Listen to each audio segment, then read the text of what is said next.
ಬೆಂಗಳೂರು ಗ್ರಾಮಾಂತರದಲ್ಲಿ ಡಿಕೆಸು ಅಬ್ಬರ, deposit ಕಳ್ಕೊಂತಾರ doctor, ಕ್ಷೇತ್ರದ ಮೇಲೆ ಡಿಕೆ ಬ್ರದರ್ಸ್ ಬಿಗಿ ಹಿಡಿತ.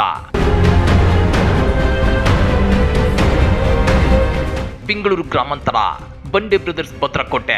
ಕಳೆದೊಂದು ದಶಕದಿಂದ ಈ ಕ್ಷೇತ್ರದಲ್ಲಿ ದಳಪತಿಗಳು ಕಮಕ್ ಅನ್ನೋಕೆ ಕಾಂಗ್ರೆಸ್ ಬಿಟ್ಟೇ ಇಲ್ಲ. ಇನ್ನ ಬಿಜೆಪಿ ಅಂತೂ ಅಡ್ರೆಸ್ಗೆ ಇಲ್ಲ ಬಿಡಿ.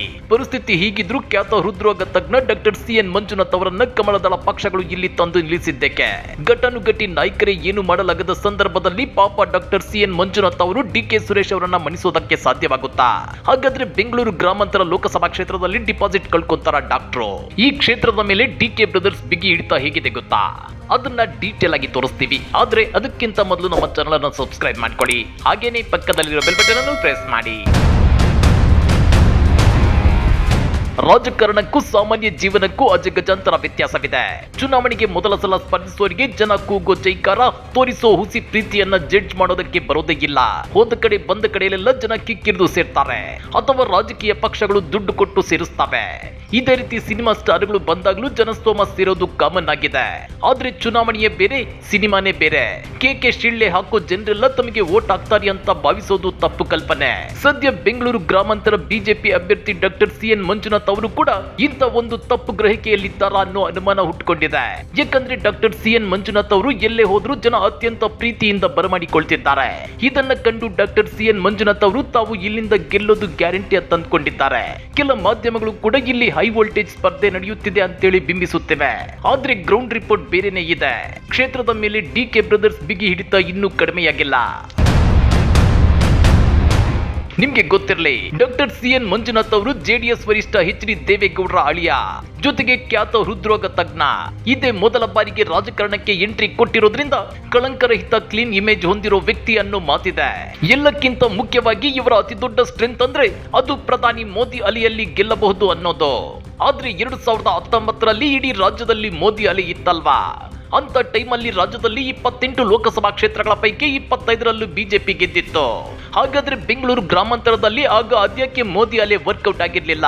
ಅಂದ್ರೆ ಬೆಂಗಳೂರು ಗ್ರಾಮಾಂತರದಲ್ಲಿ ಡಿಕೆ ಬ್ರದರ್ಸ್ ಉತ್ತಮ ಕಾರ್ಯಗಳು ಜನಪರ ಆಡಳಿತದ ಮುಂದೆ ಮೋದಿ ವೇವ್ ನೆಲಕ್ಕಚ್ಚಿತ್ತು ಅಂತ ಅರ್ಥ ಅಲ್ವೇ? ಈ ಸಲ ಡಿಕೆ ಶಿವಕುಮಾರ್ ಅವರು ಈ ರಾಜ್ಯದ ಡಿಸಿಎಂ ಆಗಿದ್ದಾರೆ. ಗ್ಯಾರಂಟಿ ಯೋಜನೆಗಳು ಕಾಂಗ್ರೆಸ್ ಬೆನ್ನಿಗಿವೆ. ಅಷ್ಟೇ ಅಲ್ಲ, ಹಲವು ಚುನಾವಣೆಗಳನ್ನ ಯಶಸ್ವಿಯಾಗಿ ಗೆದ್ದಿರೋ ಬಂಡೆ ಬ್ರದರ್ಸ್ಗೆ ಈ ಸಲ ಬೆಂಗಳೂರು ಗ್ರಾಮಾಂತರದಲ್ಲಿ ಗೆಲ್ಲೋದು ಅಸಲಿಗೆ ಮ್ಯಾಟ್ರೇ ಅಲ್ಲ. ಇನ್ನ ಬೆಂಗಳೂರು ಗ್ರಾಮಾಂತರ ಕ್ಷೇತ್ರ ನಗರ ಮತ್ತು ಗ್ರಾಮೀಣ ಮತದಾರರ ಮಿಶ್ರಣವಾಗಿದೆ. ಒಟ್ಟು 27.53 ಲಕ್ಷ ಮತದಾರರಿದ್ದಾರೆ. ಬೆಂಗಳೂರು ಉತ್ತರ ಲೋಕಸಭಾ ಕ್ಷೇತ್ರದ ನಂತರ ರಾಜ್ಯದಲ್ಲಿ 2ನೇ ಅತಿ ಹೆಚ್ಚು ಮತದಾರರನ್ನ ಹೊಂದಿರುವ ಲೋಕಸಭಾ ಕ್ಷೇತ್ರವಾಗಿದೆ. 2009ರಲ್ಲಿ ಬೆಂಗಳೂರು ಗ್ರಾಮಾಂತರ ಕ್ಷೇತ್ರ ರಚನೆಯಾದ ನಂತರ ಮೊದಲ ಚುನಾವಣೆಯಲ್ಲಿ ಮಾಜಿ CM H D Kumaraswamy 1.4 lakh ಮತಗಳ ಮುನ್ನಡೆಯೊಂದಿಗೆ ಗೆದ್ದಿದ್ರು. ಕುಮಾರಸ್ವಾಮಿ ಅವರು ಸಂಸದ ಸ್ಥಾನಕ್ಕೆ ರಾಜೀನಾಮೆ ನೀಡಿದ ನಂತರ 2013ರಲ್ಲಿ ನಡೆದ ಉಪಚುನಾವಣೆಯಲ್ಲಿ ಡಿಕೆ ಸುರೇಶ್ ಗೆಲುವು ಸಾಧಿಸಿದ್ರು. ಆ ನಂತರ 2014, 2019ರಲ್ಲೂ ಡಿಕೆ ಸುರೇಶ್ ಗೆದ್ದು ಹ್ಯಾಟ್ರಿಕ್ ಬಾರಿಸಿದ್ರು. ಈಗ ಮತ್ತೊಂದು ಸಲ ಗೆದ್ದು ಗೆಲುವಿನ ನಾಗಲೋಟವನ್ನ ಮುಂದುವರಿಸಲು ಮುಂದಾಗಿದ್ದಾರೆ. ಬಿಜೆಪಿಯು ಬೆಂಗಳೂರು ದಕ್ಷಿಣ, ಬೆಂಗಳೂರು ಉತ್ತರ ಮತ್ತು ಬೆಂಗಳೂರು ಕೇಂದ್ರ ಎಲ್ಲ 3 ಲೋಕಸಭಾ ಕ್ಷೇತ್ರಗಳನ್ನು ಗೆಲ್ಲುತ್ತಿದೆ. ಆದ್ರೆ 2008ರಲ್ಲಿ ಬೆಂಗಳೂರು ಗ್ರಾಮಾಂತರ ಕ್ಷೇತ್ರ ರಚನೆಯಾದ ನಂತರ ಬಿಜೆಪಿ ಈ ಕ್ಷೇತ್ರವನ್ನ ಒಂದು ಸಲವೂ ಗೆದ್ದಿಲ್ಲ. ಆದಾಗ್ಯೂ ಬಿಜೆಪಿ ಅಭ್ಯರ್ಥಿಗಳು ಯಾವಾಗಲೂ ಉತ್ತಮ ಸಂಖ್ಯೆಯ ಮತಗಳನ್ನ ಗಳಿಸಿದ್ದಾರೆ. 2019ರಲ್ಲಿ ಬಿಜೆಪಿಯ ಮಾಜಿ ಎಂಎಲ್ಸಿ ಅಶ್ವಥ್ ನಾರಾಯಣ್ ಗೌಡ 6.7 ಲಕ್ಷ ಮತಗಳನ್ನ ಪಡೆದ್ರೆ, ಆಗ ಕಾಂಗ್ರೆಸ್ ಜೆಡಿಎಸ್ ಮೈತ್ರಿ ಅಭ್ಯರ್ಥಿಯಾಗಿದ್ದ ಡಿಕೆ ಸುರೇಶ್ 8.70 ಲಕ್ಷ ಮತಗಳನ್ನ ಗಳಿಸಿದ್ರು ಅನ್ನೋದು ನಿಜಕ್ಕೂ ವಿಶೇಷ. ಆದ್ರೆ ಈಗ ಜೆಡಿಎಸ್ ಮೈತ್ರಿಯೊಂದಿಗೆ ಬಿಜೆಪಿ ಇಲ್ಲಿ ಕಾಲಿಡಲು ಪ್ರಯತ್ನಿಸುತ್ತಿದೆ. ಕೇಂದ್ರ ಗೃಹ ಸಚಿವ ಅಮಿತ್ ಶಾ ಅವರು ಬೆಂಗಳೂರು ಗ್ರಾಮಾಂತರದಿಂದ ರಾಜ್ಯದಲ್ಲಿ ತಮ್ಮ ಪ್ರಚಾರವನ್ನ ಆರಂಭಿಸಿದ್ರು ಮತ್ತು ಅನ್ಯಾಯದ ಆರೋಪದ ಮೇಲೆ ದಕ್ಷಿಣ ಭಾರತಕ್ಕೆ ಪ್ರತ್ಯೇಕ ರಾಜ್ಯದ ಬೇಡಿಕೆ ಸಂಬಂಧ ಸಂಸದ ಡಿಕೆ ಸುರೇಶ್ ನೀಡಿದ್ದ ಹೇಳಿಕೆಯ ವಿರುದ್ಧ ವಾಗ್ದಾಳಿ ನಡೆಸಿದ್ರು.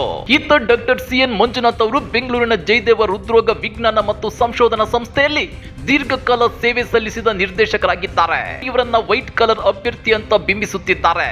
ಇದೇ ವೇಳೆ ಡಿಕೆ ಸುರೇಶ್ ಅವರನ್ನ ತಳಮಟ್ಟದ ನಾಯಕ ಅಂತ ಬಿಂಬಿಸಲಾಗ್ತಿದೆ. ಹಾಗಾದ್ರೆ ಬೆಂಗಳೂರು ಗ್ರಾಮಾಂತರದಲ್ಲಿ ವೈಟ್ ಕಲರ್ ಅಭ್ಯರ್ಥಿ ಗೆಲ್ತಾರಾ ಇಲ್ಲ ತಳಮಟ್ಟದ ನಾಯಕ ಗೆಲ್ತಾರಾ? ಕಮೆಂಟ್ ಮಾಡಿ, ವಿಡಿಯೋ ಲೈಕ್ ಮಾಡಿ, ಶೇರ್ ಮಾಡಿ. ಇಂಥ ಮತ್ತಷ್ಟು ರೋಚಕ ರಾಜಕೀಯ ಸುದ್ದಿಗಳನ್ನ ಮಿಸ್ ಮಾಡದೆ ನೋಡಬೇಕು ಅಂದ್ರೆ ನಮ್ಮ ಯೂಟ್ಯೂಬ್ ಚಾನೆಲ್ ಅನ್ನ ಸಬ್ಸ್ಕ್ರೈಬ್ ಮಾಡ್ಕೊಳ್ಳಿ.